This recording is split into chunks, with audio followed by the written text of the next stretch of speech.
আমিরুল মুমিনিন আমাদের গভর্নরকে দিনে তো পাই, রাতে খুঁজে পাই না। হযরত ওমর সাঈদকে দাঁড় করায় দিয়েছেন, সাঈদ জবাব দাও, কেন মানুষ তোমারে রাতে পায় না? আরে মুসলমান, আল্লাহর নবীর সাহাবী বর্বর আরবদের কথা শোনাইতেছি, পরিবর্তনটা দেখেন। হযরত সাঈদ জবাব দেন, আমিরুল মুমিনিন কসসমতু হায়াতি বাইনা রব্বি ওয়া বাইনা ইবাদি। আমিরুল মুমিনিন, আমি আমার হায়াতটাকে দুইটা ভাগ করেছি। এক ভাগ আমি রাতকে আমার মালিককে সময় দেই, আর এক ভাগ মালিকের বান্দাদেরকে দিনে সময় দেই। তারা সময়কে ভাগ করেছেন, মালিকের জন্য বরাদ্দ রেখেছেন। আরে যুবক, মালিকের দেওয়ায় হায়াত, ফেসবুক একটু ভাগ পায় তোমার, ইউটিউব ভাগ পায়, চাকরি ভাগ পায়, ব্যবসা ভাগ পায়, ক্ষেত খামার ভাগ পায়, বন্ধু বান্ধব ভাগ পায়। আমার হায়াতের ভাগ আমার সন্তানরাও পায়, আমার বিবি পায়, আমার মা বাবা পায়, শ্বশুর শাশুড়ি পায়, আড্ডা দেওয়ার জন্য আমি সময় পাই, খেলা দেখার জন্য সময় পাই, গান দেখার জন্য সময় পাই। আফসোস আফসোস, যেই মালিক এই হায়াতটা দিলেন না, হারে ওই মালিককে সময় দেওয়ার জন্য আমার হাতে কোনো টাইম নাই। আহারে জালিম, একটা গাছের দিকে তাকায়া দেখো রে জালিম, তোমার কাছে মনে হয় ওই গাছটা যেন এমনি দাঁড়ায় আছে। না না না, গাছটা এমনি দাঁড়ায়া রয় নাই, ওই গাছটাও দাঁড়ায়া দাঁড়ায়া মালিকের তাসবিহ পড়ে। যেই কুকুরটাকে নিকৃষ্ট প্রাণী মনে করে তাড়ায়া দাও, আহারে জালিম, তুমি জানো না ওই কুকুরটাও রুকুর হালতে মালিকের তাসবিহ পড়ে। আমাদের শুধু সময় নাই, সময় আসবে, একদিন আসবে, সেদিন চিৎকার করে করে কানবা আর বলবা, ইয়া লাইতানি কদ্দামতু লিহায়াতি। আরে সময় মতো যদি কিছু আমল জোগায়া লইতাম, এখন আর বিপদে পড়তাম না।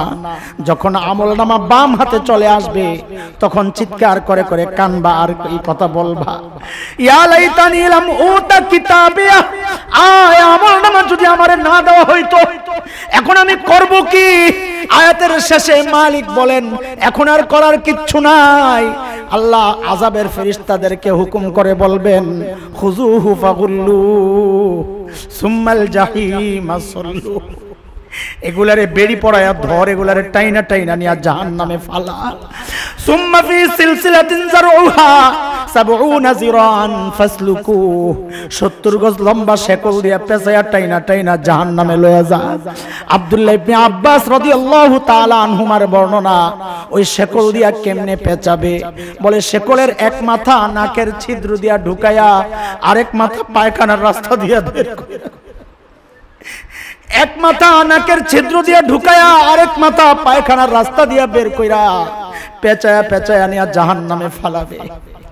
এরে ভাই, ওই কঠিন পরিস্থিতির মুখোমুখি যদি হতে না চাই, মালিককে টাইম দেই, মালিককে টাইম দেই। وعد الله الذين آمنوا وعملوا الصالحات منكم ليستخلفنهم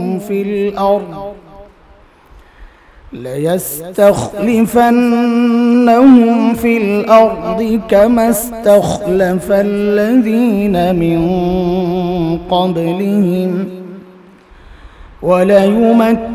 وليمكنن لهم دينهم الذي ارتضى لهم وليبدلنهم من بعد خوفهم أمنا يعبدونني لا يشركون بي شيئا ومن كفر بعد ذلك فأولئك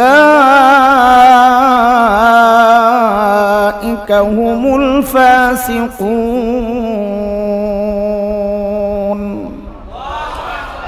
آمنت بالله صدق الله العلي العظيم মাদ্রাসায়ে হাজী নওয়াব মিয়া কমপ্লেক্স ও মসজিদ কমপ্লেক্স কর্তৃক আয়োজিত আজকের এই মাসিক ইসলাহি মজলিস উপস্থিত হযরত উলামায়ে কেরাম, বিশেষ করে আমাদের হোমনার মুরব্বী আল্লামা নুরুজ্জামান দামাত বারাকাতুহুল আলিয়া সহ অন্যান্য হযরত উলামায়ে কেরাম, মুরব্বিয়ানে আযম, দূর দূরান্ত থেকে আগত ইসলাম প্রিয় সুধী সমাজ, প্রিয় ছাত্র ভাইয়েরা, যুবক বন্ধুরা, পর্দার আড়ালের মা ও বোন, আল্লাহ সুবহানাহু ওয়া তাআলার অশেষ মেহেরবানি আর দয়ায়, করুণা, যে মহান মালিক লাখো কোটি মানুষ থেকে বাছাই করে দিন এই মজলিসে আমাকে আপনাকে একত্রিত করেছে। যে কোনো দিনই কাজ করতে পারলেই দিল থেকে এই সুখ অনুভব করার চেষ্টা করা যে নিশ্চয়ই আমাকে আমার মালিক ভালোবাসেন বলেই এই দিনই কাজ করার তৌফিক আমাকে আমার মালিক দিয়েছে।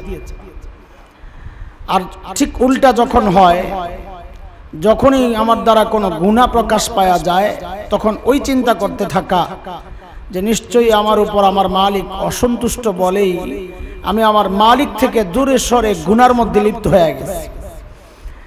এই অনুভূতি ভেতরে থাকলে নেক আমল করলে মজা লাগবে, গুনাহ করলে খারাপ লাগবে। এই অনুভূতি নাই মানে হচ্ছে তার দিলের মধ্যে ঈমানি নূর নাই। এই অনুভূতিটা ঈমানি নূরের আলামত। ভালো কাজ করলে ভালো লাগা, খারাপ কাজ করলে খারাপ লাগা, এই অনুভূতি যার নাই বোঝা যাবে তার ঈমানের অবস্থা নাজুক, নূর নাই, ওই ঈমানে কলবে নূর নাই। তো আল্লাহ তাআলা আমাদেরকে মজলিসে উপস্থিত হওয়ার তৌফিক দিয়েছেন, আলহামদুলিল্লাহ। আল্লাহ তাআলার শুকরিয়া জানাই, আলহামদুলিল্লাহ। মাদ্রাসাওয়ালাদেরকেও আমরা ধন্যবাদ জানাই। এই প্রত্যন্ত অঞ্চলে এত সুন্দর প্রতিষ্ঠান, আমি জানতাম এদিকে একটা মাদ্রাসা আছে, কিন্তু এত সুন্দর পরিবেশ, এত সুন্দর জায়গা এইটা জানতাম না, এত বিশাল জায়গা। নিশ্চয়ই আপনাদের সহযোগিতা আল্লাহ তাআলা এই পর্যন্ত এনেছেন। আমরা চাইবো আপনারা মাদ্রাসার সাথে লেগে থাকবেন এবং এই মজলিসগুলো করার পেছনে যা যা সহযোগিতা দরকার, আমাদের ছোট ভাই মাওলানা আনোয়ার সাহেব, ওনারা যারা মাদ্রাসাওয়ালা আছেন তাদের সাথে সম্পর্ক রেখে মাদ্রাসাকে আগায় নিতে হবে, মজলিসগুলো চালু রাখতে হবে ইনশাআল্লাহ। মাদ্রাসা হচ্ছে আপনার সন্তানের জন্য, মজলিস হচ্ছে আপনার জন্য, দুই মাদ্রাসা আর কি, ঠিক আছে না ইনশাআল্লাহ। সংক্ষেপ সময়, লম্বা সময়, আমার আসরের পরে আমাদের বড় ভাই বলেছেন যদি আপনারা মনে করেন যে গভীর রাত পর্যন্ত আলোচনা হবে, এই মজলিস তা না, সময় কম, কথাও কম, কিন্তু দোয়া করতে থাকেন এই অল্প সময়ে যেন আল্লাহ অনেক দামি অনেক সময়ের কথা বের করে দেয়। এই দোয়া আপনারা করতে থাকেন, আল্লাহ যেন আমাকে তৌফিক দান করেন। নতুন মাদ্রাসা হিসেবে আমি খাস একটা বিষয় আলোচনার জন্য একটা আয়াত পড়েছি। আমি আপনাদের এলাকারই মানুষ, সে হিসেবে এই এলাকার গোটা এলাকা, আমাদের দাউদকান্দি, ওদিক দিয়া মতলব, তিতাস, বাঞ্চারামপুর, ওদিক দিয়া দেবিদ্বার, মুরাদনগর, এই অঞ্চলটার হালত আমার জানা আছে। সেই জানা থেকে এই মাদ্রাসা দেখে মন চাইছে আপনাদেরকে কিছু কথা বলি।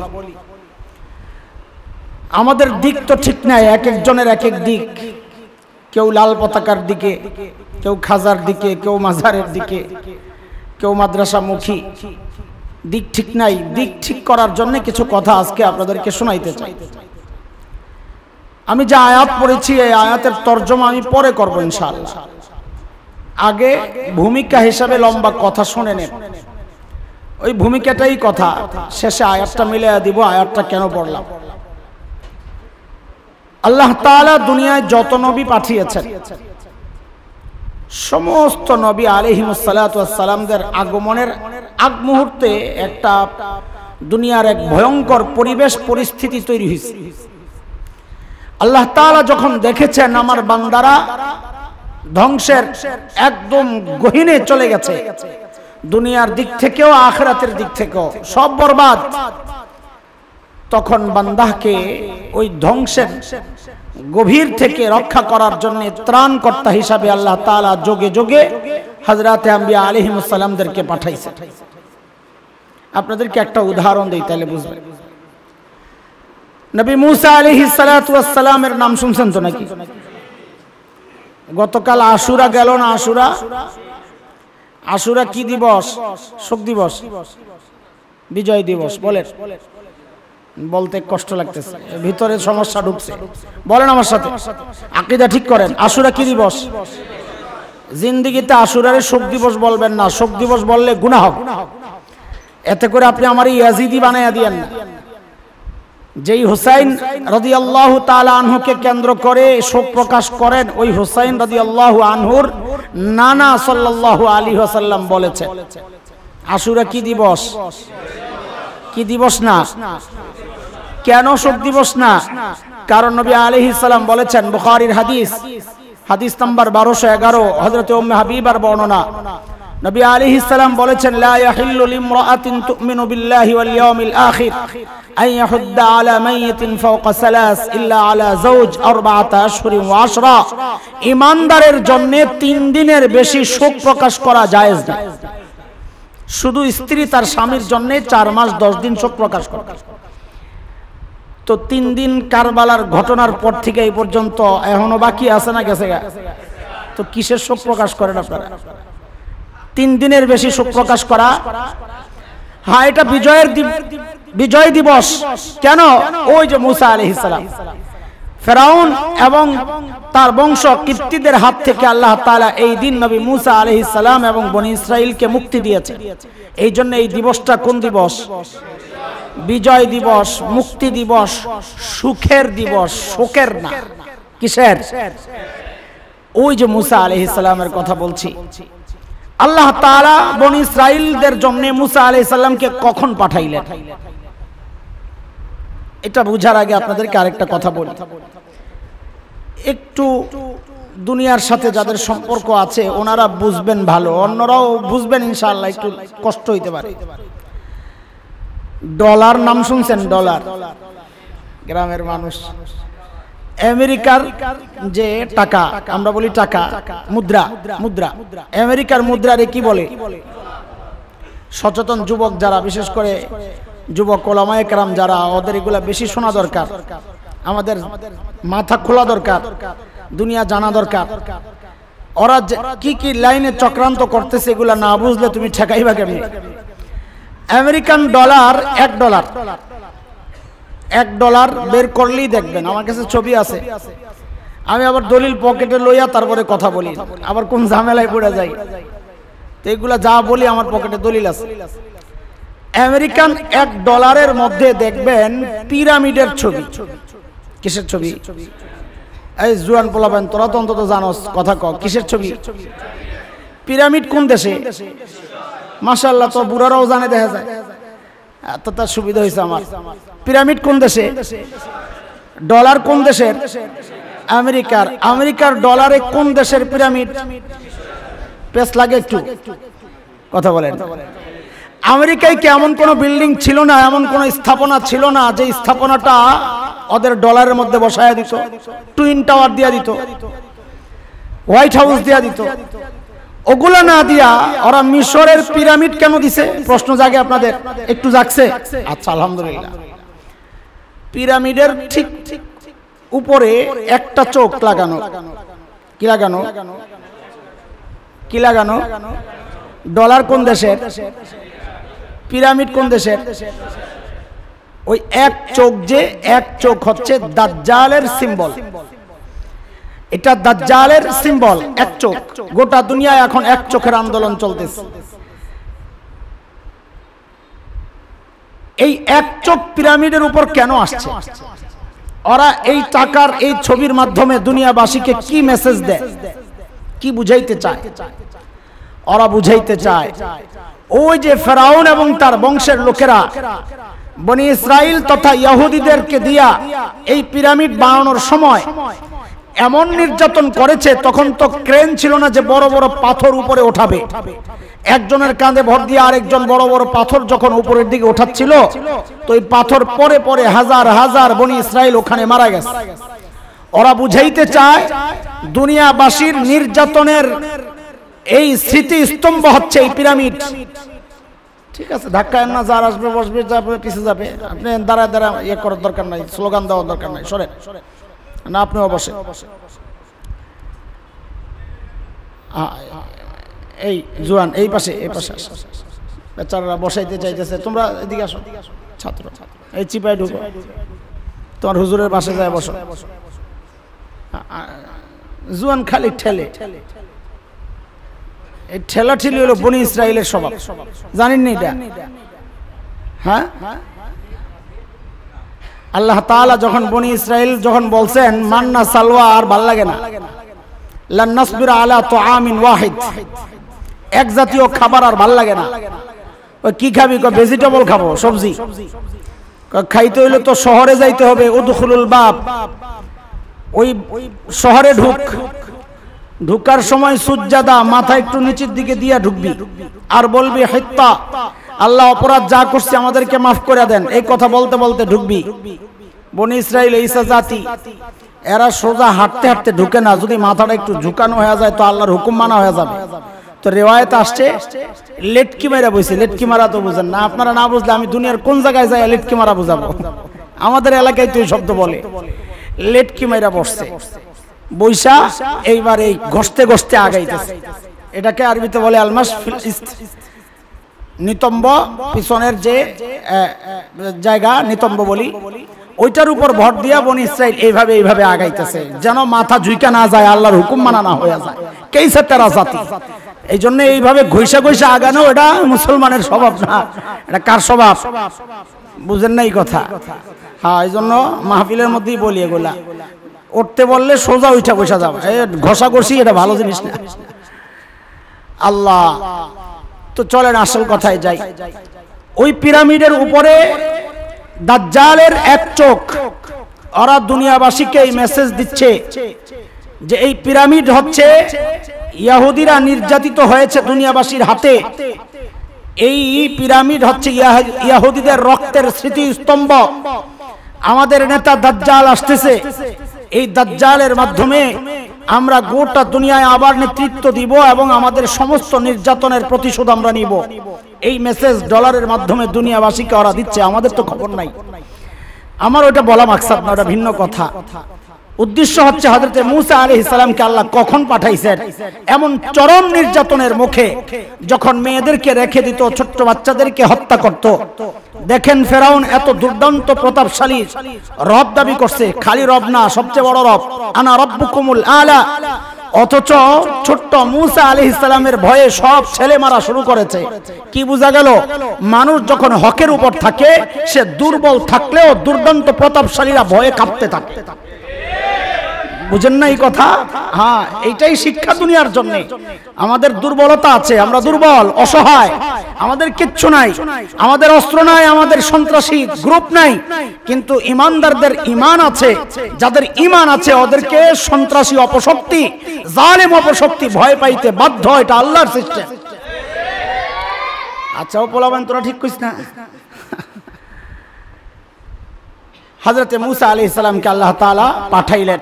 এই যে গতকাল গেল, ওই দিনে আল্লাহ মূসা আলাইহিস সালামের নেতৃত্বে বনি ইসরাইলকে মুক্তি দিয়েছেন। এভাবেই চলছিল। গোটা দুনিয়ার অবস্থা যখন সবচেয়ে নাজুক, এর চেয়ে খারাপ আর কোন অবস্থা হতে পারে না, যাকে আমরা বলি আইয়ামে জাহিলিয়া, বর্বর আরবদের সময়। আল্লাহ তাআলা তখন দুনিয়ার সর্বশ্রেষ্ঠ নবীকে দুনিয়ায় পাঠাইছেন তার বান্দাদেরকে বাঁচানোর জন্য। সর্বশ্রেষ্ঠ কেন পাঠাইছেন? কারণ সময়টাও সর্বশ্রেষ্ঠ খারাপ। সর্বশ্রেষ্ঠ খারাপ সময়কে পরিবর্তনের জন্য সর্বশ্রেষ্ঠ নবী মুহাম্মদুর রাসূলুল্লাহ সাল্লাল্লাহু আলাইহি ওয়াসাল্লামকে আল্লাহ দুনিয়ায় পাঠাইছেন। নবী এসে ঘোষণা দিলেন, আমার ভাই নামাজের আগে হাদিস পড়ছে, তখনই মাথায় ঘুরতেছে, এই হাদিসের উপরই কিছু কথা বলি। নবী আয়েশা ঘোষণা দিলেন, বুইস্তু মুআল্লিমা, ইন্নামা বুইস্তু মুআল্লিমা। এক। দুই নাম্বার, বুইস্তু লিউতাম্মিমা মাকারিমাল আখলাক। আমি দুই কাজের জন্য প্রেরিত হয়েছি। এক হচ্ছে আল্লাহ আমাকে শিক্ষক বানায়া পাঠাইছেন, এই জন্য আমাদের নবী শিক্ষক। আল্লাহ তাআলা আমার নবীকে কারো কাছে এই জন্য পড়ান নাই, তিনি কারো কাছে পড়েন নাই। কেন? আল্লাহ তাকে পাঠাইছেন শিক্ষক বানায়া, ছাত্র বানায়া পাঠান নাই। তার শিক্ষক একমাত্র আল্লাহ। আমার নবীকে আল্লাহ আরেকটা উদ্দেশ্য দিয়ে পাঠাইছেন, সেটা হচ্ছে চরিত্র ঠিক করার জন্য, মানুষের আখলাক চরিত্র ঠিক করার জন্য। কেন? কারণ এই যে সর্বোচ্চ অপরাধ ওই সময়ের আরবরা করছিল, এটার কারণও দুইটা। এক হচ্ছে অজ্ঞতার কারণে, জাহালতের কারণে, আর ওই অজ্ঞতা দূর করার জন্য আল্লাহ ইলম দিয়া শিক্ষক নবীকে পাঠায়া দিয়েছে। এটা ছিল এক কারণ। ওই অপরাধগুলো কি অপরাধ আমি আসতেছি। ওই অপরাধগুলো করার কারণে আল্লাহ তাআলা নবীকে পাঠাইছেন আরেকটা দায়িত্ব দিয়া, সেটা হচ্ছে ভেতরটাও ঠিক করতে হবে। কারণ চরিত্র যখন নষ্ট হয়ে যায়, মানুষের কাছে ইলম থাকলেও সে ওই ইলম দিয়ে আগাইতে পারে না, বরং ওই ইলম তার জন্য মুসিবতের কারণ হয়ে যায়। কয় কাজ? এক হচ্ছে মানুষকে দ্বীন শিখাবেন ইলম, আরেক হচ্ছে মানুষের আত্মা পরিশুদ্ধ করবেন। এই দুই কাজ দিয়ে আল্লাহ পাঠাইছেন। কাদের কাছে? বর্বর আরব। শব্দটা আমার সাথে বলেন আপনারা, বলেন। একটু মনোযোগ লাগবে কথাগুলো বুঝার জন্য। ফিনিশিং লাস্টে, আগে ভূমিকার কথাগুলো বুঝেন। আমি অনেক দূর থেকে ঘুরে আসতেছি। বলেন আপনারা, আমার নবীকে আল্লাহ কাদের কাছে পাঠাইছেন? শব্দটা শক্তিশালী, জোরে বলতে হবে। বর্বর। কাদের কাছে? বর্বর আরবদের কাছে পাঠাইলেন। ওদের বর্বরতার একটা চিত্র, ছোট্ট চিত্র আপনাদের সামনে পেশ করতেছি। অবস্থাটা কি ছিল? মদ, জুয়া, এগুলো তো মামুলি বিষয়, এগুলোরে গুনাই মনে করতো না। মদ তো ছিল কোকা কোলা, এখন যে কোকা কোলা খান, পেপসি খান, এদের জন্য এটা। হায় জিনা, অবৈধ যেটা, সেটা তো ছিলই। বিবাহের নামেও মানুষ জিনা করত। এক মেয়ে এক ছেলের সাথে বিয়ে, ছেলেকে পছন্দ হয় না, তখন যাকে পছন্দ হইতো সুন্দর ছেলে, মেয়ে চাইলেই, এটা তার সামাজিক অধিকার ছিল, চাইলেই তার স্বামী ত্যাগ করে, কালো স্বামীকে ত্যাগ করে সে সুন্দর কোন ছেলের কাছে চলে যেতে পারত, সংসার করতে পারত। শেষ হয় নাই, ওই সংসার থেকে যেই সন্তান হবে, ওই সন্তান আবার এই বাবার, আগের স্বামীর। দেখছেন কারবার। মূর্তি পূজার অবস্থা কি ছিল? মসজিদুল হারাম, বাইতুল্লাহর ভেতরে 360 মূর্তির খবর তো আপনারা জানেন। ঘরে এক মূর্তি, বাহিরে এক মূর্তি। সফরে যাওয়ার সময় পকেটে করে মূর্তি লয়ে যাইতো। রাস্তায় যদি খোদা না পাওয়া যায়, পূজা করবে কেন? অবস্থা বুঝে। পাথর, রাস্তায় কোনো সুন্দর পাথর দেখলেই পকেটের মূর্তি ফালাইয়া ওটার পূজা করা শুরু করত। মূর্তি পূজার অবস্থা দেখে। আরে মেয়ে হওয়া ছিল ওই সময়ের জন্য বাবার জন্য একটা কলঙ্ক। যাদের মেয়ে আছে তারা একটু বুঝেন বিষয়টা। বাবার জন্য ছিল মেয়ে হওয়া একটা কলঙ্ক। ইসলাম বলে নারীর অধিকার দেয় না। ইতিহাস জানলে এই কথা মানুষ বলতে পারে না ইসলাম দেয় না, তো দিয়েছেটা কি? বাবার জন্য মেয়ে হওয়া ছিল কলঙ্ক। মেয়ে হইলে বাবা নিজ হাতে ওই মেয়েকে জীবন্ত দাফন করত। হযরত দাহিয়া কালবি রাদিয়াল্লাহু তাআলা আনহুর ঘটনা আপনাদের জানা। আমি এই ঘটনার পেছনে ছুটব না, সময় চলে যাবে। তাই ছোট্ট ঘটনাটা না বলি একটু, তাদের অবস্থাটা বোঝানোর জন্য। কাদের অবস্থা বলতেছি বলেন? হ্যাঁ, এই শব্দটা মনে রাখতে হবে। বর্বর আরবদের অবস্থা বলতেছি। এটা হচ্ছে মুদ্রার এক পিঠ। আমি দেখাইতেছি মুদ্রার এক পিঠ, পরে দেখাবো পিছনের পিঠ। উপরের পিঠ একটা, নিচের পিঠ একটা, উপরের পিঠ একটা। এখন নিচের পিঠটা দেখাইতেছি। আগে কি ছিল? হযরত দাহিয়া কালবি রাদিয়াল্লাহু তাআলা আনহু একদিন নবী আলাইহিস সালামের কাছে আয়েশা কাঁদতেছেন। কি, কেন কান্না করো? ইয়া রাসূলুল্লাহ, আল্লাহ মনে হয় আমাকে মাফ করবেন না। বলেন না, ইসলাম এমন এক আমল যে কবুল করে আল্লাহ তাআলা তার পেছনের সমস্ত গুনাহ মাফ করে দেন। বলে ইয়া রাসূলুল্লাহ, আমার সব মাফ হইলো, একটা গুনাহ মনে হয় আল্লাহ আমাকে ছাড়বেন না। বলে কি গুনাহ করছো, এমন কি হয়েছে? তো বলে আমার বিবির পেটে বাচ্চা, সন্তান সম্ভবা আমার বিবি।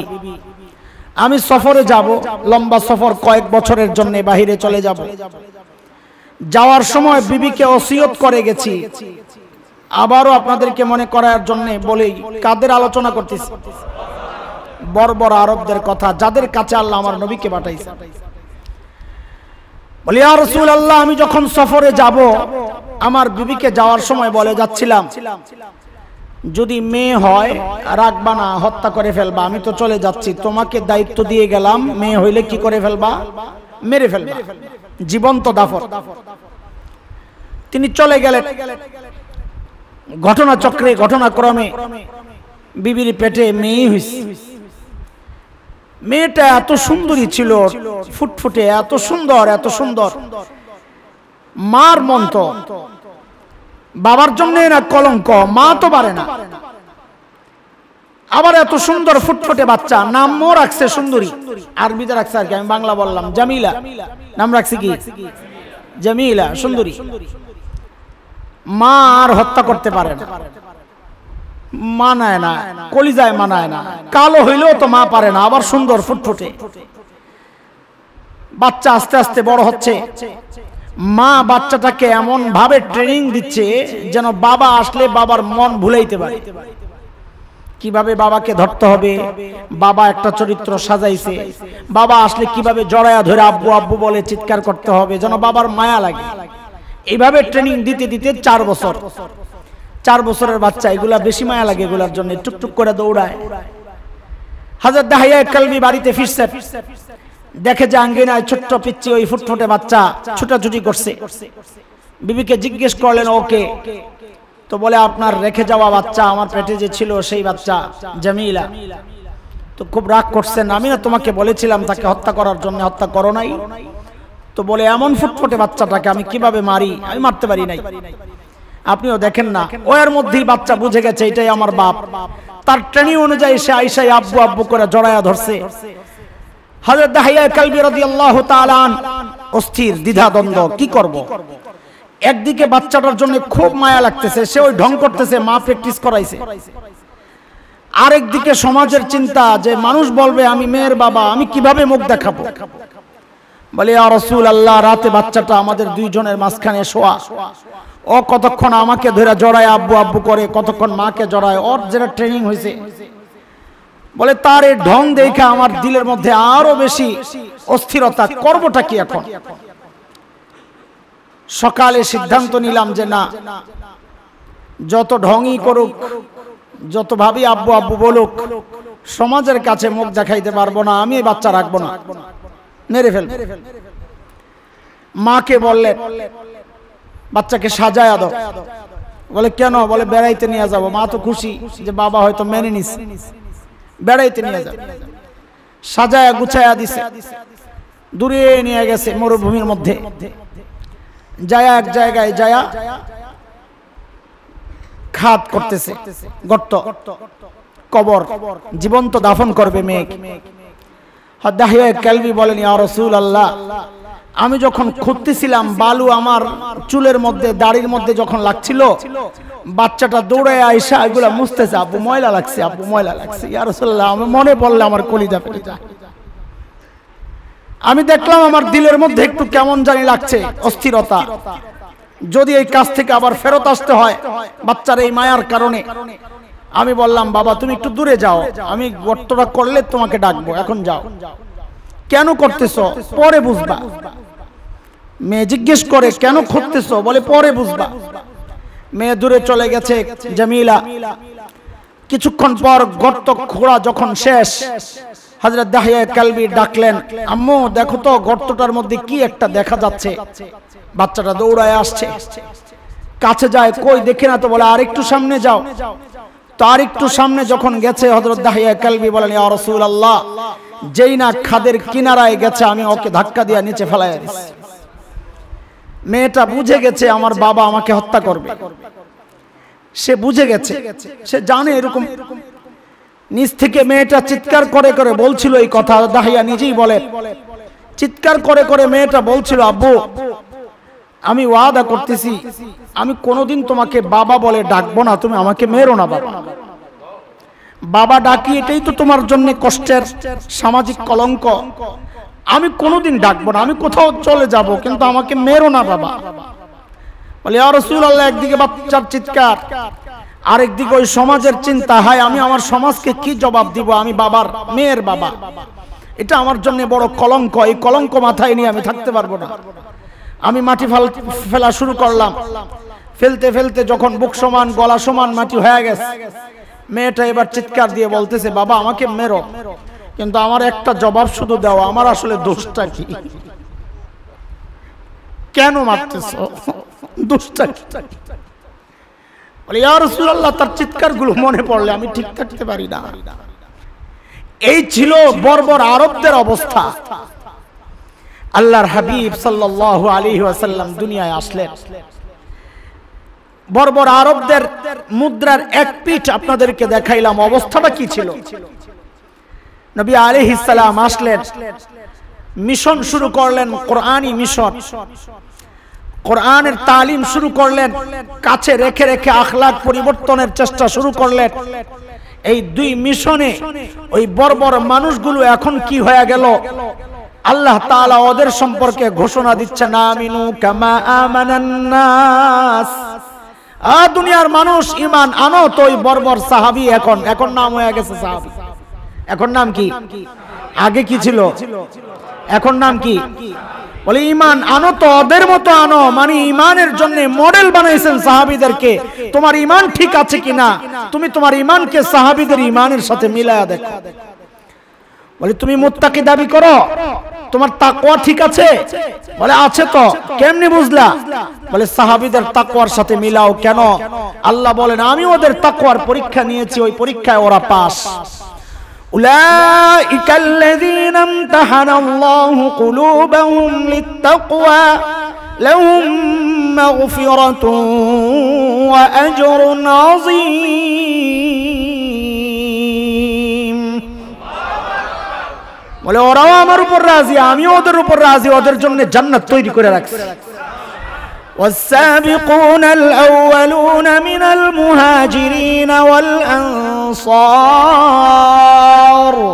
والذين اتبعوهم بإحسان رضي الله عنهم ورضوا عنه وأعد لهم جنات تجري تحتها الأنهار خالدين فيها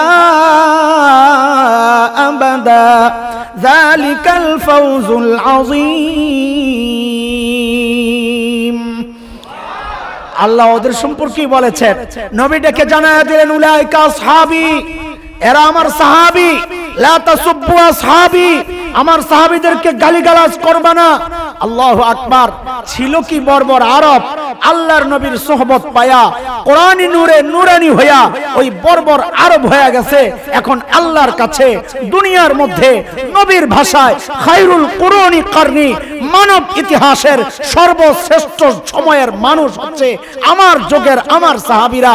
এরাই সর্বশ্রেষ্ঠ মানুষ। নবীদের পরে সবচেয়ে বেশি মর্যাদা আল্লাহর নবীর সাহাবী। কত বেশি মর্যাদা! হযরত আব্দুল্লাহ ইবনে মুবারক রাহমাতুল্লাহি আলাইহি একজন জিজ্ঞেস করছেন যে হুজুর, আব্দুল আজিজ, বাদশা আব্দুল আজিজ, ওমর ইবনে আব্দুল আজিজ উত্তম নাকি হযরতে মুআবিয়া রাদিয়াল্লাহু তাআলা আনহু উত্তম? দুইজনকে প্রশ্নের মধ্যে আনার কারণ কি? কারণ হচ্ছে আহলুস সুন্নাহ ওয়াল জামাতের আকীদা হচ্ছে সাহাবীদের পরে সর্বশ্রেষ্ঠ মানুষ হচ্ছেন হযরত ওমর ইবনে আব্দুল আজিজ। তাইলে সাহাবীদের ছাড়া একদিকে সাহাবীদের ছাড়া সর্বশ্রেষ্ঠ মানুষ, আর হযরত মুআবিয়া রাদিয়াল্লাহু তাআলা আনহু একজন বড় সাহাবী। কিন্তু কোন কোন কুলাঙ্গার ওনাকে নিয়ে কথাবার্তা বলেন ইয়াজিদকে কেন্দ্র করে। এই জন্য যেহেতু বিতর্ক তৈরি করা হয় ওনাকে নিয়ে, উনি বিতর্কিত না, কেউ কেউ বিতর্ক করেন। এই হিসাবে সাহাবীদের পক্ষ থেকে রাখা হয়েছে হযরত মুআবিয়াকে। একদিকে হযরতে মুআবিয়া, একদিকে হযরতে ওমর ইবনে আব্দুল আজিজ, দুইজনের মধ্যে কে উত্তম? তো হযরত আব্দুল্লাহ ইবনে মুবারক রাহমাতুল্লাহি আলাইহি জবাব দেন, কিসের সাথে কিসের তুলনা করো? আরে মুআবিয়ার মর্যাদা কত জানো? হযরতে মুআবিয়া নবী আলাইহিস সালামের সাথে যে সমস্ত জিহাদ করেছেন, ওই জিহাদ অবস্থায় হযরতে মুআবিয়ার ঘোড়ার কানের মধ্যে যে সমস্ত ধুলা পড়েছে, নাকের মধ্যে যে সমস্ত ধুলা ঢুকেছে, ওই ধুলাগুলাও ওই যে ওমর ইবনে আব্দুল আজিজের চেয়ে শ্রেষ্ঠ। একজন সাহাবীর মর্যাদা কোথায় চিন্তা করছেন? কিসের কারণে ছিল এরা বর্বর? কাদের পরিচয় শোনাচ্ছি আপনাদেরকে? বর্বর আরবদের কথা। ছিল সময়ের সবচাইতে নিকৃষ্ট। এই জন্যই তো আল্লাহ তাআলা সবচেয়ে উৎকৃষ্ট উত্তম শ্রেষ্ঠ নবীকে ওদের জন্য পাঠাইছেন। ছিল সবচেয়ে নিকৃষ্ট, সেই মানুষগুলো হঠাৎ কোন জাদুর কাঠির ছোঁয়া পেয়ে এমন শ্রেষ্ঠ হয়ে গেলেন। ছোঁয়া একটাই, সেটা হচ্ছে কোরআনী নূরে নূরানি হইয়া আর নবীর চরিত্র ধারণ করা। পরিবর্তনটা কি? জেনতেন পরিবর্তন। আমাদের সমাজেও মানুষ ভালো হয়। আগে সিগারেট খাইতো, এখন ভালো হয়েছে। কি ভালো হয়েছে? টুপি পরে, দাড়ি রাখছে, মসজিদে আসে, সুযোগ পাইলে হুজুর করে গাইলা। হ্যাঁ, ভালো আর মাত্রা, ভালো আর মাত্রা, বুঝেন নাই কথা? আগে মাস্তানি করছে, সন্ত্রাসী, চাঁদাবাজি, নেশা সব করছে, এখন ভালো হয়ে গেছে। এখন যায়, জামাতে যায়, পীর সাহেবের কাছে যায়। ভালো আর মাত্রা কি? দাড়ি রাখছে, টুপি পরে, মসজিদে আসে, সুযোগ পাইলে হুজুর করে কি করে? কথা কয় না, গালাগালি করে। এটা হলো ভালো আর মাত্রা। সাহাবায়ে কেরামও ভালো হয়েছেন। ভালো আর মাত্রাটা কি? ইউটার্ন যাকে বলে, পুরা উল্টা ঘুরছেন। কেমন? ওই যে দাহিয়ায়ে কালবি রাদিয়াল্লাহু আনহু ইসলামের সুশীতল ছায়ায় এসে কোরআনী নূরে আলোকিত হইয়া মর্যাদা এখন কই চলে গেছে। নবী আলাইহিস সালাম বলেছেন, হযরতে জিবরাইল যখন কোন মানুষের সূরতে নবী আলাইহিস সালামের কাছে আসতেন, তো ওই সূরত ধরতেন হযরত দাহিয়ায়ে কালবি রাদিয়াল্লাহু তাআলা আনহুর সূরত। ছিলেন কোথায়? আল্লাহ উঠাইছেন কোথায়? কোন কারণে? দুইটা বলেন না। কারণ কি? এক হচ্ছে কোরআন, বলেন। এক হচ্ছে, আর এক হচ্ছে নবীর চরিত্র। এক হচ্ছে কোরআন, আরেক হচ্ছে পরিবর্তনটা। কতটা পরিবর্তন বোঝানোর জন্য আমি একজন সাহাবীর একটা ছোট্ট ঘটনা, তার জীবন আপনাদের সামনে তুলে ধরতে চাই। শুধু ঘটনা বইলা সময় শেষ করা আমার মাকসাদ না, ঘটনার ডানে বামের কথাগুলাই আমাদের জন্য ওয়াজ বয়ান। আল্লাহর নবীর একজন সাহাবী ছিলেন হযরত সাঈদ ইবনে আমির আল জুমাহি রাদিয়াল্লাহু আনহু। পরিবর্তনটা শোনাইতে চাই। কোরআনী ছোঁয়ায় নবী আলাইহিস সালামের স্পর্শ আইসা ওই বড় বড় সাহাবীদের পরিবর্তনটা একটু দেখাই আপনাদেরকে, তারপরে বলবো ইনশাআল্লাহ কেন এই কথাগুলো বললাম। আল্লাহর নবীর সাহাবী হযরত সাঈদ ইবনে আমির আল জুমাহি রাদিয়াল্লাহু আনহু হিজরতের কিছুদিন পর মুসলমান হয়েছেন। শুরুর দিকের মুসলমান না, কিন্তু মুসলমান যে হয়েছেন ফাহাসুনা ইসলাম, পাক্কা মুসলমান। ওই যে সুযোগ পাইলে হুজুর করে গাইলা, ওই টাইপের ভালো হয় নাই পুরাপুরি। হযরত ওমর রাদিয়াল্লাহু তাআলা আনহু যখন খলিফা, তখন সাঈদ ইবনে আমির আল জুমাহিকে সিরিয়ার এক শহর হিমস, কি নাম? হিমসের গভর্নর বানায়া পাঠাইছেন, যাও তুমি হিমস যাও, হিমস চালাও। একটা কথা বুঝে, আমাদের সামনে আমরা যা দেখি ওই হিসাবে বলা। যেই এলাকায় ব্যবসা চলে খুব বেশি, এলাকাটা যদি ব্যবসায়িক হয়, মানুষগুলা যদি ধনী হয়, তো ওই এলাকার যারা জনপ্রতিনিধি, মেম্বার, চেয়ারম্যান, এমপি, এলাকার মানুষ যত ধনী, ওই মেম্বার, চেয়ারম্যান, এমপিরাও ওই রকমই, ওই মাত্রায় ধনী। টাকার লেনদেন হয়, খুব ব্যবসা বাণিজ্য হয়। ওই সময়ের জন্য গোটা দুনিয়ার বাণিজ্যিক শহর ছিল সিরিয়া। আজকের দুনিয়ায় যেমন Bangkok, Singapore, Thailand, Dubai, Abu Dhabi, এগুলা যেমন সারা দুনিয়ার জন্য বাণিজ্যিক কেন্দ্র, বাণিজ্যের কেন্দ্র, ব্যবসা কেন্দ্র, নবী আলাইহিস সালাতু ওয়াস সালামের সময়ে বা তার আগে সিরিয়া ছিল গোটা দুনিয়ার জন্য বাণিজ্য কেন্দ্র। সেই হিসাবে হিমসের গভর্নর হযরত সাঈদ ইবনে আমির আল জুমাহি, তো উনিও তো অনেক বেশি ধনী হওয়ার কথা, তাই না? কথা বলেন না? ধনী এলাকার চেয়ারম্যান ধনী হবেন না? সোজা কথা, ধনী এলাকার গভর্নর। তো বুঝেন, তারা তো আর আমাদের এই সমাজের মানুষ না যে পাল্টাইছে, পরিবর্তন হয়েছে, চান্স পাইলে মারে। ওই পাল্টায় নাই, পরিবর্তনটা দেখাইতেছি আপনাদেরকে। হযরত ওমরের কাছে হিমসের এক গ্রুপ লোক আসছে দেখা করার জন্য, এক জামাত। কথাবার্তা শেষ, হযরত ওমর বললেন, তোমরা হিমসের গরিবদের একটা লিস্ট জমা দাও, আমি বাইতুল মাল থেকে ওদের জন্য কিছু বরাদ্দ দিয়ে দিব গরিবদের জন্য। তো হিমসের লোকেরা লিস্ট করছে, লম্বা লিস্ট আইনা যখন হযরত ওমরের সামনে পেশ করছে, আমিরুল মুমিনিন, আমাদের গরিবদের লিস্ট। হযরত ওমর লিস্ট দেখে চমকায়া গেছেন। দেখেন, লিস্টের শুরুতেই হিমসের গভর্নর সাঈদ ইবনে আমির আল জুমাহির নাম। বুঝেন অবস্থা? হযরত ওমর চমকায়া জিজ্ঞেস করতেছেন, আমিরুকুম ফাকিরুকুম, আরে তোমাদের গভর্নরও কি গরিব? তো লোকেরা বলে আমিরুনা আফকারুনা, খালি গরিবরা হিমসের সবচেয়ে বড় গরিব। হযরত ওমরের দিল ঠান্ডা হয়ে গেছে যে আমার অধীনে একজন শাসক এতটা দুনিয়া বিমুখ জাহিদ। খুশি হইয়া হযরত ওমর 1000 স্বর্ণ মুদ্রা, এটা খুব সহজ কথা না, কোটি টাকার উপরে 1000 স্বর্ণ মুদ্রা হাদিয়া হিসাবে পোটলার মধ্যে করে একটা ছোট্ট চিরকুট লেখা, হাযিহি হাদিয়া মিন আমিরুল মুমিনিন ইলা আমিরি হিমস সাঈদ ইবনে আমির আল জুমাহি। এটা আমিরুল মুমিনিন ওমরের পক্ষ থেকে হিমসের গভর্নর সাঈদ ইবনে আমির আল জুমাহির জন্য হাদিয়া পাঠায়া দিছে। দূত নিয়ে গেছে 1000 স্বর্ণ মুদ্রা। সাঈদ ইবনে আমির আল জুমাহির ঘরে যখন দুধ পৌঁছে, এই পোটলা পেশ করছে, থলি কি এটা দেখেন।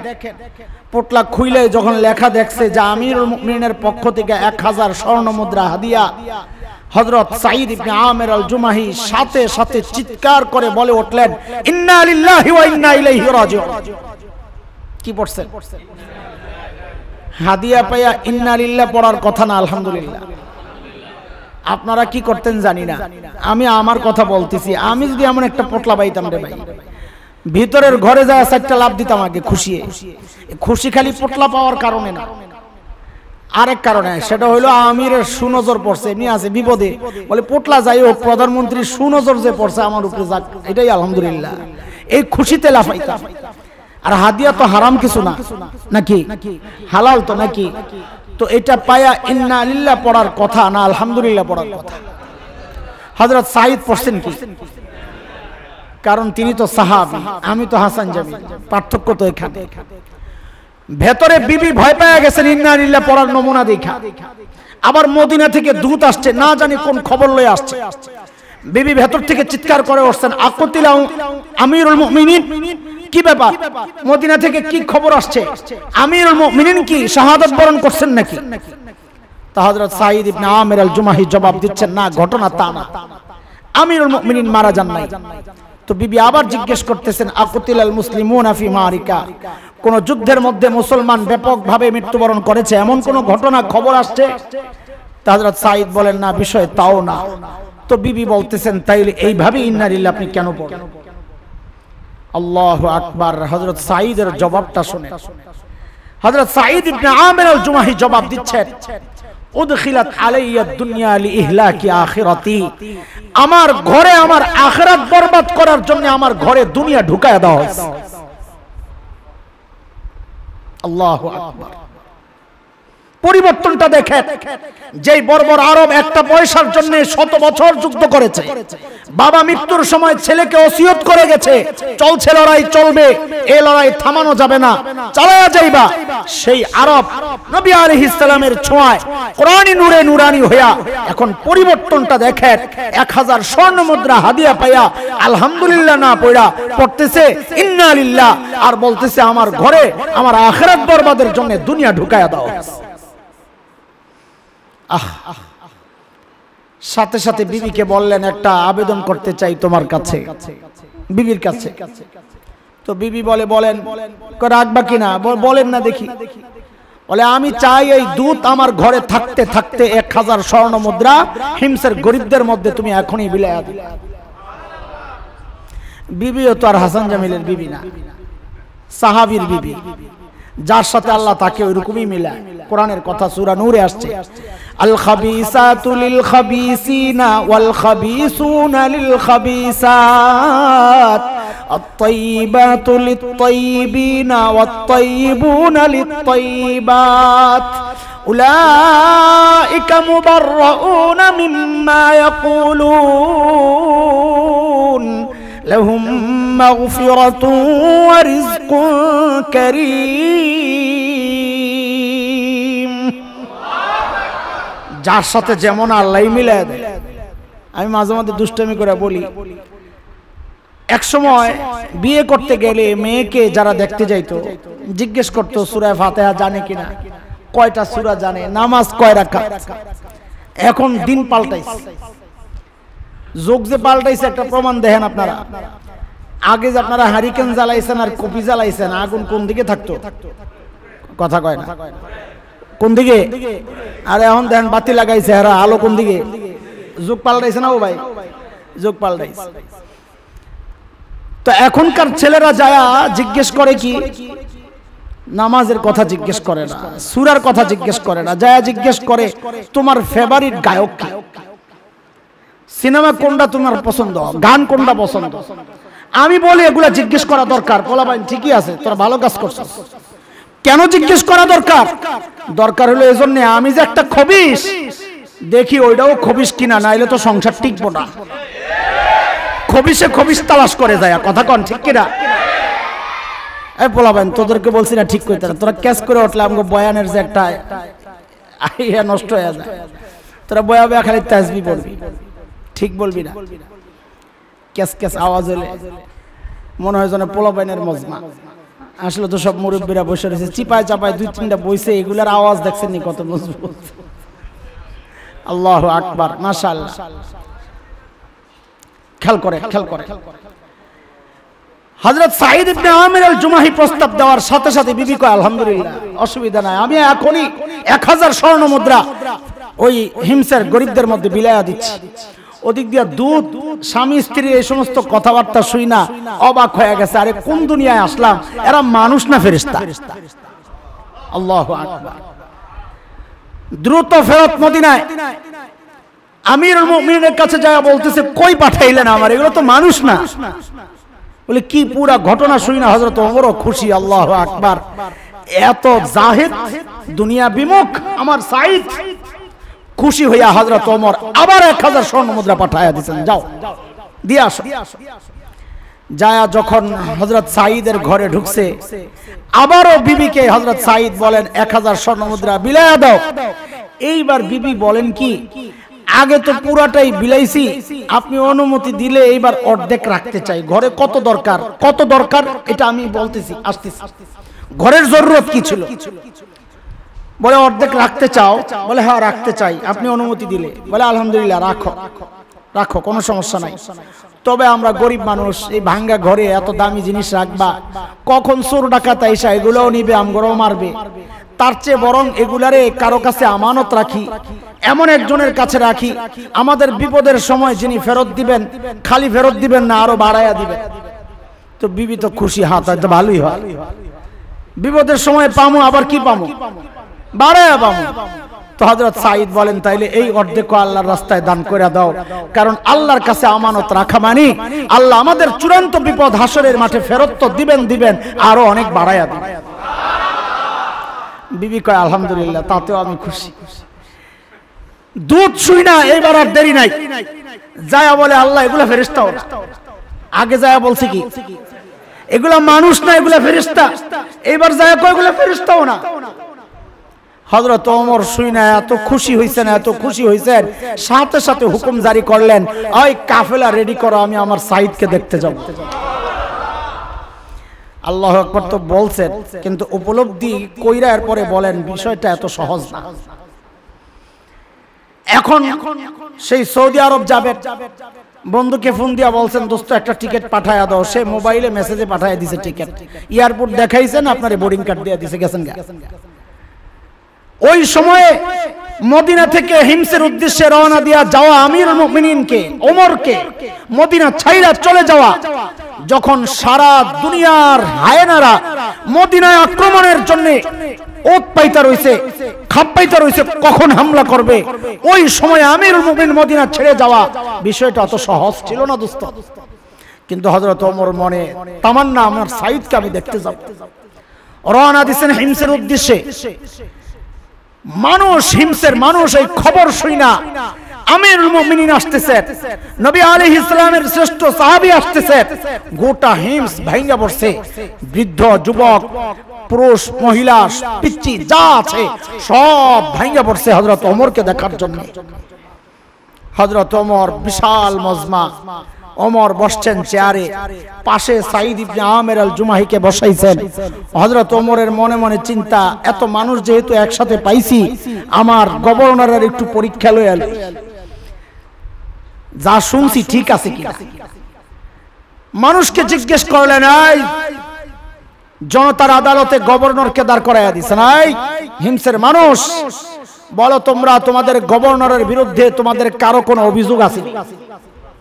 চিন্তা করছে প্রকাশ্যে আমাদের মাননীয় প্রধানমন্ত্রী কোন এলাকায় যায় যদি এরকম বলে, হয় তোমাদের এমপির বিরুদ্ধে তোমাদের কোনো অভিযোগ আছে, তো পাবলিক নিচের দিকে তাকায় তাকায় কইব অভিযোগ তো আছে, কিন্তু এখন খারামো না, খারাইলে সকালে হুইয়া পড়া লাগবে।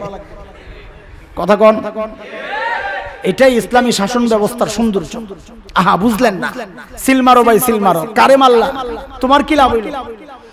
হ্যাঁ, না ইনসাফ পাইলা, না শান্তিতে থাকতে পারলা, না আখিরাত পাইলা। ইসলামী শাসন ব্যবস্থা থাকলে তুমিও শান্তিতে থাকতা, তোমার দুনিয়াও বরবাদ হইতো না, আখিরাতও বরবাদ হইতো না। সিল মারতে থাকো। যেই না হযরত ওমর বললেন কার কি অভিযোগ আছে, একজন বুড়া দাঁড়ায় গেছেন পট করে, সাহস বেশি। মানুষের স্বভাব হইল দেখা দেখি। আপনি রাস্তার মাঝখানে হঠাৎ উপরের দিকে এভাবে তাকান, দেখবেন যে যাইবো হেও তাকাইবো, খামাখাই। কথা কর, শুধু শুধু এটা মানুষের স্বভাব। যে একজন দাঁড়ায় গেছে সাথে সাথে আরো পটপট তিনজন দাঁড়ায়, চারজন দাঁড়ায় গেছে, হয়তো ওমর রাখ রাখ, ভিতরে ভিতরে ডর, আল্লাহ আমার সাইদের বিরুদ্ধে এত অভিযোগ, আগে কি শুনলাম এখন কি দেখতেছি। ভিতরে ভিতরে হযরত ওমরের ভয়। প্রথম জন জিজ্ঞেস করলেন তোমার কি অভিযোগ বলো। জনতার আদালতে গভর্নর, তোমার কি অভিযোগ বলো। প্রথম জন অভিযোগ করছেন আমিরুল মুমিনিন, আমাদের গভর্নরকে আমরা দিনে তো পাই কিন্তু রাতে খুঁজে পাই না। অভিযোগ দেখছেন নি? কখন পায় বলেন, কখন পায়? কখন পায় না? আমাদের নেতাদেরকে কখন পায়? কোন সময় না। হ্যাঁ, না কখনোই না। নেতারা আসলে বড়রা যখন আসে তখন রাস্তা পরিষ্কার করে আমগরে দূরে সরাইয়া দেওয়া হয়, ওনাগো নিরাপত্তার জন্য, আমগরে কাছে যাইতে দেয়। কথা ঠিক? আহা, আমিরুল মুমিনিন আমাদের গভর্নরকে দিনে তো পাই, রাতে খুঁজে পাই না। হযরত ওমর সাইদকে দাঁড় করায় দিয়েছেন, সাইদ জবাব দাও, কেন মানুষ তোমার রাতে পায় না? আরে মুসলমান, আল্লাহর নবীর সাহাবী বর্বর আরবদের কথা শোনাইতেছি, পরিবর্তনটা দেখেন। হযরত সাইদ জবাব দেন, আমিরুল মুমিনিন কসসমতু হায়াতি বাইনা রব্বি ওয়া বাইনা ইবাদি। আমিরুল মুমিনিন, আমি আমার হায়াতটাকে দুইটা ভাগ করেছি। এক ভাগ আমি রাতকে আমার মালিককে সময় দেই, আর এক ভাগ মালিকের বান্দাদেরকে দিনে সময় দেই। তারা সময়কে ভাগ করেছেন, মালিকের জন্য বরাদ্দ রেখেছেন। আরে যুবক, মালিকের দেওয়ায় হায়াত, ফেসবুক একটু ভাগ পায় তোমার, ইউটিউব ভাগ পায়, চাকরি ভাগ পায়, ব্যবসা ভাগ পায়, ক্ষেত খামার ভাগ পায়, বন্ধু বান্ধব ভাগ পায়, আমার হায়াতের ভাগ আমার সন্তানরাও পায়, আমার বিবি পায়, আমার মা বাবা পায়, শ্বশুর শাশুড়ি পায়, আড্ডা দেওয়ার জন্য আমি সময় পাই, খেলা দেখার জন্য সময় পাই, গান দেখার জন্য সময় পাই। আফসোস আফসোস, যেই মালিক এই হায়াতটা দিলেন না, হারে ওই মালিককে সময় দেওয়ার জন্য আমার হাতে কোনো টাইম নাই। আহারে জালিম, একটা গাছের দিকে তাকায়া দেখো রে জালিম, তোমার কাছে মনে হয় ওই গাছটা যেন এমনি দাঁড়ায় আছে। না না না, গাছটা এমনি দাঁড়ায়া রয় নাই, ওই গাছটাও দাঁড়ায়া দাঁড়ায়া মালিকের তাসবিহ পড়ে। যেই কুকুরটাকে নিকৃষ্ট প্রাণী মনে করে তাড়ায়া দাও, আহারে জালিম তুমি জানো না ওই কুকুরটাও রুকুর হালতে মালিকের তাসবিহ পড়ে। আমাদের শুধু সময় নাই, সময় আসবে, একদিন আসবে, সেদিন চিৎকার করে করে কানবা আর বলবা ইয়া লাইতানি কদ্দামতু লিহায়াতি। আরে সময় মতো যদি কিছু আমল জোগায়া লইতাম, এখন আর বিপদে পড়তাম না। যখন আমল নামা বাম হাতে চলে আসবে, তখন চিৎকার করে করে কানবা আর এই কথা বলবা ইয়া লাইতানি লাম উতা কিতাবিয়া, আয় আমল নামা যদি আমারে না দেওয়া হইতো, এখন আমি করব কি? আয়াতের শেষে মালিক বলেন এখন আর করার কিচ্ছু নাই। আল্লাহ আযাবের ফেরেশতাদেরকে হুকুম করে বলবেন খুযুহু ফাগুল্লু সুম্মাল জাহিমা সাল্লু, এগুলারে বেড়ি পড়ায়া ধর, এগুলারে টাইনা টাইনা নিয়া জাহান্নামে ফালা। সুম্মা ফি সিলসিলাতিন যারউহা সাবউনা জিরান ফাসলুকু, 70 গজ লম্বা শেকল দিয়া পেঁচায়া টাইনা টাইনা জাহান্নামে লয়া যা। আব্দুল্লাহ ইবনে আব্বাস রাদিয়াল্লাহু তাআলা আনহুমার বর্ণনা, ওই শেকল দিয়া কেমনে পেঁচাবে? বলে শেকলের এক মাথা নাকের ছিদ্র দিয়া ঢুকায়া আরেক মাথা পায়খানার রাস্তা দিয়া বের করে, এক মাথা নাকের ছিদ্র দিয়া ঢুকায়া আরেক মাথা পায়খানার রাস্তা দিয়া বের কইরা পেঁচায়া পেঁচায়া নিয়া জাহান্নামে ফালাবে। এরে ভাই, ওই কঠিন পরিস্থিতির মুখোমুখি যদি হতে না চাই, মালিককে টাইম দেই, মালিককে টাইম দেই। চলবো, পড়তে থাকবো সুবহানাল্লাহ সুবহানাল্লাহ। কাজ করব, পড়বো। রিকশা চালাই কি দিয়া? মুখ দিয়া না হাত পাও দিয়া? আরে বলেন, মুখ দিয়া না হাত পাও দিয়া? গাড়ি চালাই কি দিয়া? মুখ দিয়া না হাত পাও দিয়া? বলেন না, বলেন না। ও আমার মায়েরা, বোনেরা, তরকারি রান্না করে কি দিয়া? হাত পাও দিয়া না মুখ দিয়া? ঘর ঝাড়ু দেয় হাত পাও দিয়া না মুখ দিয়া? তরকারি কুটো আর পড়তে থাকো না কেন সুবহানাল্লাহ সুবহানাল্লাহ, আলহামদুলিল্লাহ, লা ইলাহা ইল্লাল্লাহ, আল্লাহু আকবার। নামাজের আগে আমার ভাই বলেছেন সুবহানাল্লাহ পড়লাম মানে সাথে সাথে জান্নাতে একটা গাছ লেগে গেল। আল্লাহু আকবার, আল্লাহু আকবার। আহা, এইবার হযরত ওমর বললেন, বুঝছি আসামি যে কোন টাইপের, অভিযোগকারী কোন টাইপের বুঝে গেছি।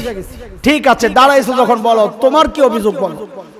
2 নাম্বার বলে আমিরুল মুমিনিন, আমাদের আমির না মাঝে মাঝে না, মাসে একবার অফিসে আসে না। মাসে কয়দিন? মাসে কয়দিন অফিসে? আর আমাদের তো বৈধভাবে 2 দিন ছুটি আছে সপ্তাহে। সপ্তাহে কয়দিন ছুটি? আর ইসলামী শাসন ব্যবস্থায় শাসকের বিরুদ্ধে অভিযোগ মাসে কয়দিন আসে না? হযরত ওমর ধরছেন, এই সাইদ, একদিন অফিসে কেন আসো না? জবাব দাও। আল্লাহ, আমিরুল মুমিনিনের প্রশ্নে হযরত সাইদ, গভর্নর, হিমসের গভর্নর, ধনী এলাকার গভর্নর হযরত সাইদ জবাব দিচ্ছেন, আমিরুল মুমিনিন, এই যে আমার গায়ে 2টা চাদর দেখতেছেন, একটা পরা লুঙ্গির মতো করে, আরেকটা গায়ে দেওয়া। আমিরুল মুমিনিন, আমার এই 2টা টুকরা কাপড় ছাড়া আমার কোনো কাপড় নাই, আমার কোনো কাপড় নাই। সারা মাস এগুলা পরি, পড়তে পড়তে ময়লা হয়ে যায়, দুর্গন্ধ হয়ে যায়, মানুষের সামনে আসতে হয়, মানুষের কষ্ট হবে।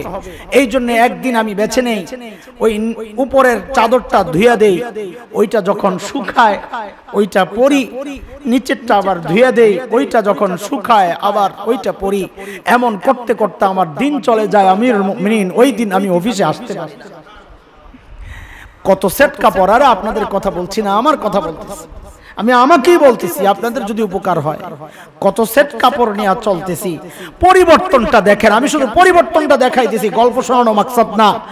কাদের কথা বলতেছি আপনাদের? হ্যাঁ হ্যাঁ বলেন শব্দটা, কাদের কথা? বর্বর আরবদের কথা শোনাইতেছি। এখন পরিবর্তনটা দেখেন, আগের কথাও শোনাইছি, এখনের কথাগুলো শুনতে থাকেন। একই মুদ্রা, এ পিঠ আর ওই পিঠ, 2 পিঠ আপনাদেরকে একটু দেখাইতেছি। এইবার 3 নাম্বার, এই তোমার কি অভিযোগ বলো?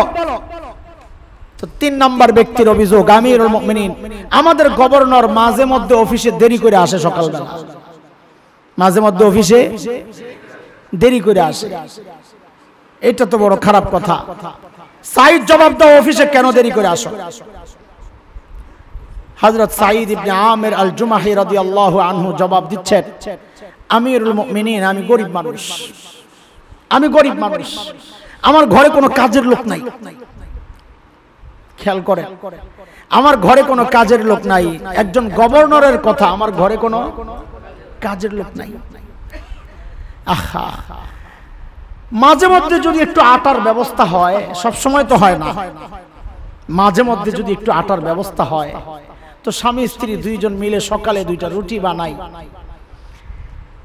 আমার বিবিও তো আমার মতো সারাদিন কাজ করে, রাতে মালিককে সময় দেয়।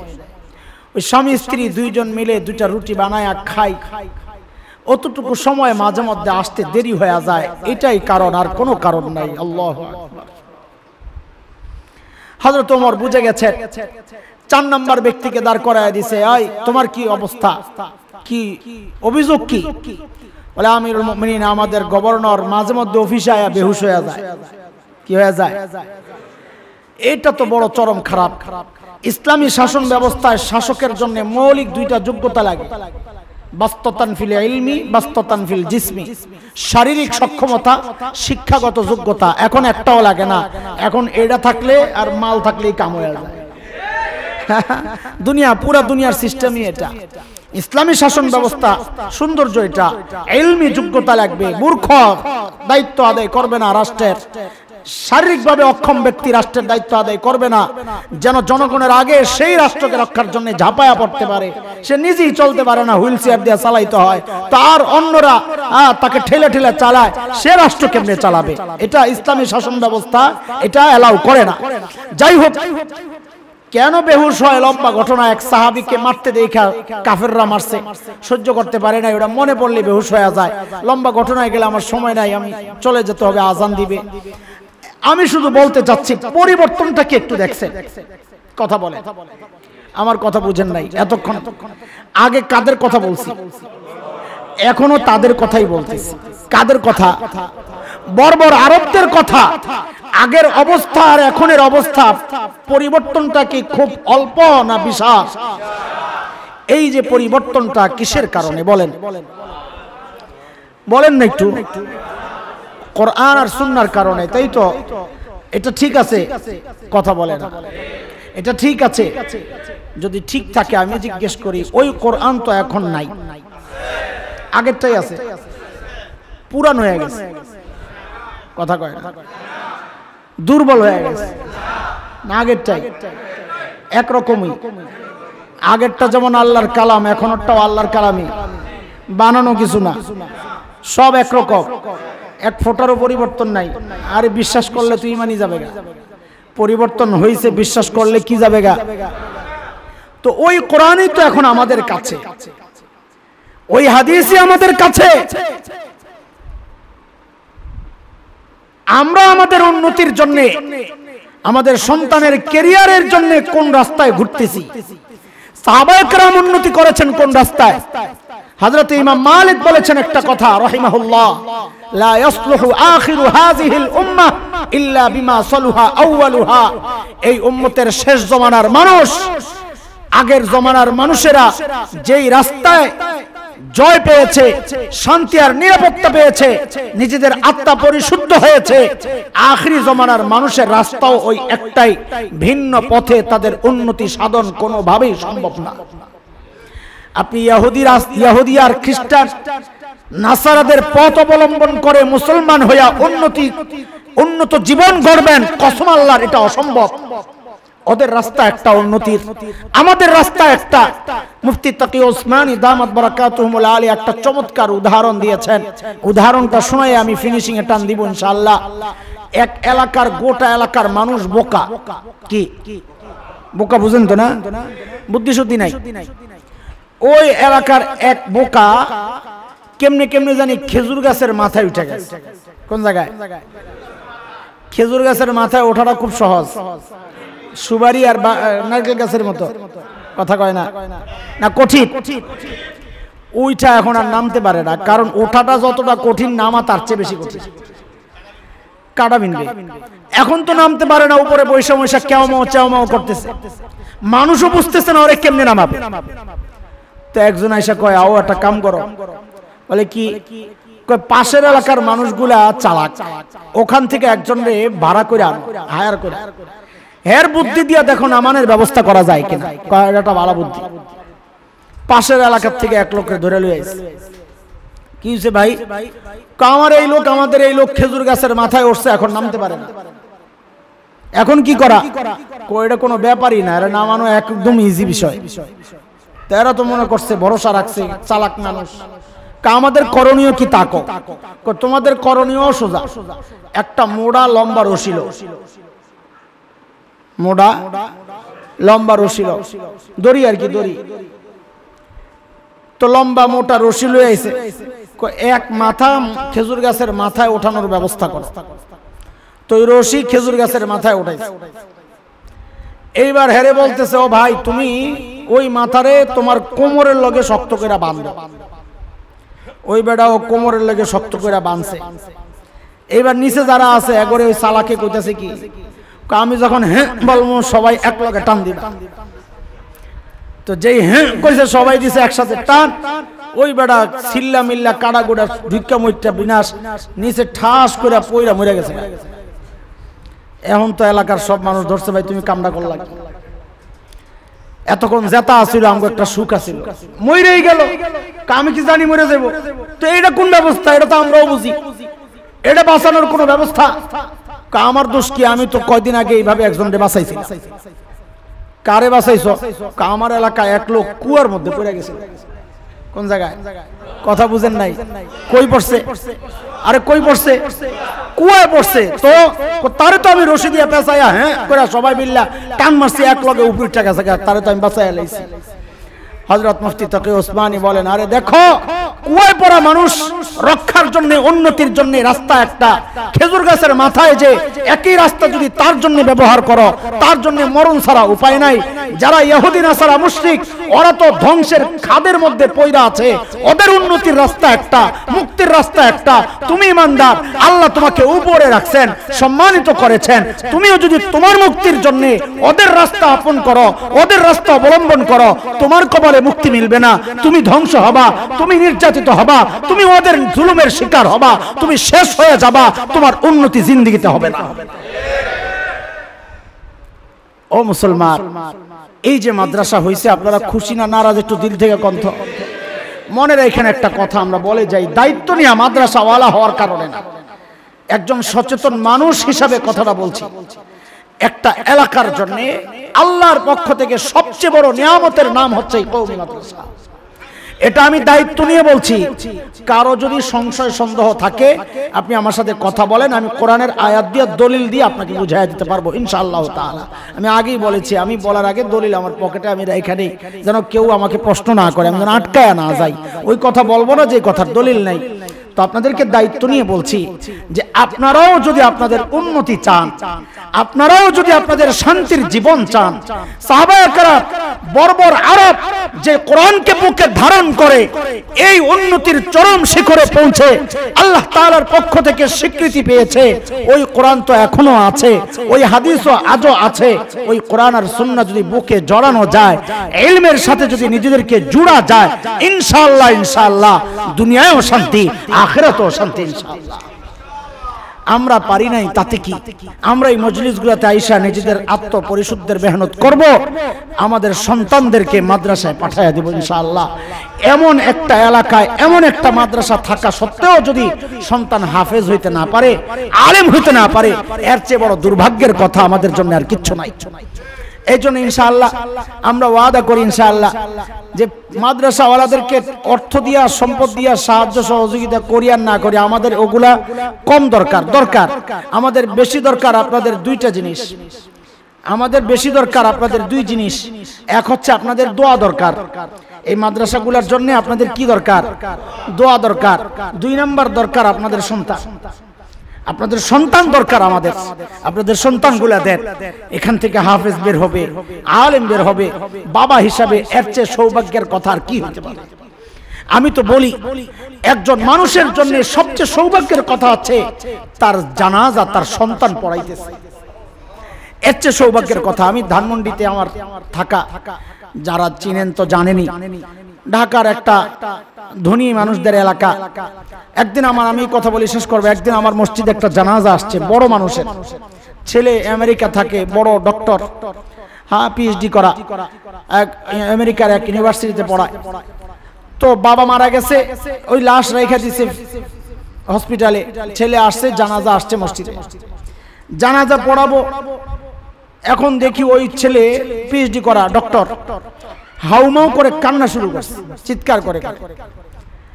সবাই অবাক, এতক্ষণ কান্না করে নাই। আর এই টাইপের লোকেরা একটু কান্না কমও করে। এতদিন দূরে ছিল বাবার থেকে, দিলের থেকে মহব্বত একটু কমছে। এত লেখাপড়া কইরা এখন আর ওই মায়া মহব্বত কমে গেছে। কান্না করার কথা না, আর কান্না করেও নাই। একজন মানুষের জন্য মৃত্যু ব্যক্তিকে কেন্দ্র করে সবচেয়ে করুণ যে পরিবেশটা তৈরি হয় আমার অভিজ্ঞতা সেটা হচ্ছে লাশ যখন ঘর থেকে বের করা হয় না তখন সবচেয়ে করুণ অবস্থাটা তৈরি হয়। কেন? ওই ভেতরের মহিলারা চিৎকার করে কান্না শুরু করে, আহারে জীবনের শেষবারের মতো ঘর থেকে বের হয়ে যাচ্ছে। তাদের কান্না দেখে অন্যরাও চিৎকার করতে থাকে, বলে যে এই মানুষটা তখনও কান্না করে নাই, এখন কেন মসজিদে এসে এইভাবে কান্না করতেছে? তো এলাকার ছেলে আমি, আবার খতিব, আমার একটা দায় আছে, আমি তাকে কাছে টানলাম, বুকের সাথে জড়াইয়া বললাম, ভাই আমারও বাবা নাই, আমারও মা নাই, আপনার বাবা চলে গেছেন, একদিন আপনিও চলে যাবেন, সবর করে। ওই মানুষটা আমার কানে কানে কি জবাব দেয় জানবেন? শুনবেন? মানুষটা আমাকে বলে, হুজুর হুজুর বাবা চলে গেছে, আমি ওই জন্য কান্না করতেছি না, বাবা চলে যাবে, এটা তো আল্লাহ তাআলার অমোঘ বিধান, আমিও মরবো, বাবা মরে গেছে ওই জন্য আমি কান্না করছি না। তো বলে কেন কান্না করছেন? আমিও অবাক হয়ে গেছি, কেন কান্না করতেছেন? আমি কান্না করতেছি এই ভেবে, আহারে বাবা আমারে তুমি কত লেখাপড়া করাইলা, আমি মাস্টার্স কমপ্লিট করেছি, আমি পিএইচডি করেছি, আমি আমেরিকায় পড়েছি, এখন পড়াচ্ছি, এত এত পড়াশোনা আমাকে তুমি করাইলা, নিজের জীবনটা শেষ করলা আমার পেছনে, এখন তোমার লাশ আমার সামনে, আমি কি পড়বো আমি কিচ্ছু জানি না। বলেন একজন বাবার জন্য এর চেয়ে দুর্ভাগ্যের কথা আর কি হতে পারে? যা শিখাইতেছেন ছেলে ডাক্তার হবে, ইঞ্জিনিয়ার হবে, হোক, আমাদের কোনো বাধা নাই, আমরা বাধা দিচ্ছি না, কিন্তু একটু নিজের বিবেককে প্রশ্ন করেন, আরে ধরলাম কি ছাড়লাম কি, ওইটা একটু মিলা। আমরা আর কিচ্ছু বলতে চাই না।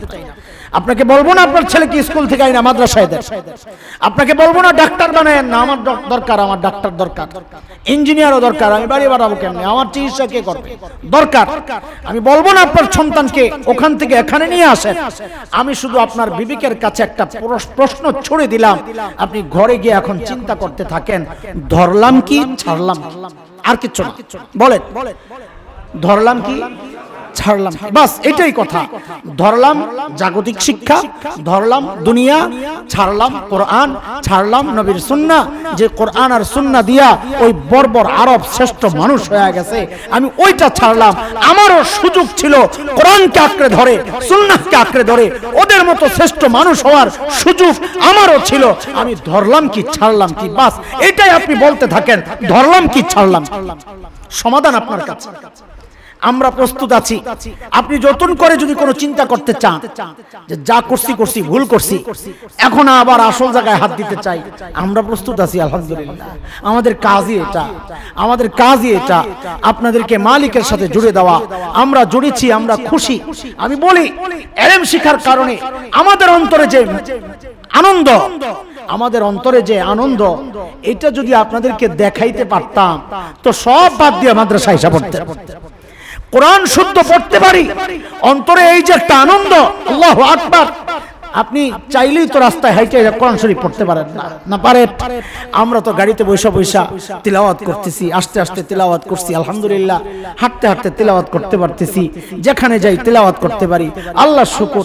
আপনি চাইলেই তো পারেন না, আপনি চাইলেই শুদ্ধ তিলাওয়াত করতে পারেন না, আপনার আমল আলেমের আমল একরকম হবে না, আপনি চাইলেই তো শুদ্ধ করে উচ্চারণ করতে পারেন না। একজন আলেম তো সবচেয়ে সুন্দর তিলাওয়াত করে, একজন হাফেজ তো সবচেয়ে সুন্দর তিলাওয়াত করে, আলহামদুলিল্লাহ আলহামদুলিল্লাহ। হ্যাঁ, আপনি চাইলে এখনো সুযোগ আছে আপনার জন্য। আবারও বলি শব্দটা মাথায় ঘুরায়া ঘুরায়া, মা বোনরাও শোনেন, মাথায় ঘুরাইতে ঘুরাইতে খালি এই শব্দ বলতে থাকেন, ধরলাম কি। বলেন বলেন, এটাই আজকের আলোচনার শেষ কথা, ধরলাম কি। বলেন সবাই, এই বলতে বলতে, এই জিকির করতে করতে বাদ যাইবেন, ধরলাম কি, আর চিন্তা করতে থাকবে, ধরলাম কি ছাড়লাম। এই চিন্তা করতে করতে বাড়ি যাবেন, যদি আল্লাহ তাআলা দিল পাল্টায়া দেয় আলহামদুলিল্লাহ। আল্লাহ কবুল করেন আপনাদেরকে। আমরা এই মাদ্রাসার জন্য দোয়া চাই। আলহামদুলিল্লাহ আমরা পরামর্শ করেছি আমাদের ছোট ভাই মাওলানা আনোয়ারের সাথে যে আমরা চাই এই প্রোগ্রামটা, আমরা বিশ্বাস করছি, কিন্তু পেছনের যে 6 লক্ষ বনি ইসরায়েল আমগর লগে আপনি তামাশা করেন, লাঠি দিয়ে আঘাত করলে এখন কি আমগরে বিপদে ফালাইয়া হন কোন সাগরের মধ্যে আঘাত করে আমগরে বাঁচাইয়া দিবেন। বিশ্বাস করছে কয়জন? একজন নবী মুসা আলাইহিস সালাম, সাথে হারুন আলাইহিস সালাম ছিলেন। একজনের ঈমান 6 লক্ষ বনি ইসরাইলকে আল্লাহ বাঁচায় দিয়েছে। কয়জনের ঈমানের উসিলায়? এই জন্য আমাদের লক্ষ লক্ষ মানুষের দরকার নাই। আজকে আপনারা অনেক আসছেন, এই ছোট্ট পরিসরে এত উপস্থিতি আমার খুব শান্তি লাগতেছে। আমি বলি যে একজনও যদি আসে, এলাকায় যদি একজন মানুষের দিল পরিবর্তন হয় এই মজলিসগুলোর উসিলায়, আমরা বলবো যে আমাদের মাকসাদ, আমরা কামিয়াব। আলহামদুলিল্লাহ। আপনারা সহযোগিতাও করবেন, সার্বিক নানান সহযোগিতা লাগে, আর্থিক সহযোগিতা লাগে, এগুলোও করবেন ইনশাআল্লাহ। এলাকা চমকায়া গেলে আপনাদেরই লাভ। এলাকা যদি দ্বীনি নূরে আলোকিত হয়, কোরআনী নূরে যদি গোটা এলাকা আলোকিত হয়, লাভটা কার? কথা বলেন না, লাভটা কার? আপনাদের লাভ। তো আপনাদের লাভ চান না লস চান? হ্যাঁ, তো এই জিকির করতে করতে বাড়ি যাবেন গা। জিকির কি দিছি আজকে? জিকির, আজকের জিকির কি ধরলাম, কি ছাড়লাম, কি এইটা চিন্তা করতে করতে বাড়ি যান। আল্লাহ আপনাদেরকে সুষ্ঠু অনুভূতি, যেই অনুভূতি সাহাবায়ে কেরাম লালন করে সোনার মানুষ হয়ে গেছেন, ওই রকম পবিত্র অনুভূতি ধারণ করার, লালন করার, আর কথাগুলোর উপর আমাকে এবং সবাইকে আমলের তৌফিক দান করেন। আমিন। ওয়া আখিরু দাওয়ানা আলহামদুলিল্লাহি রাব্বিল আলামিন।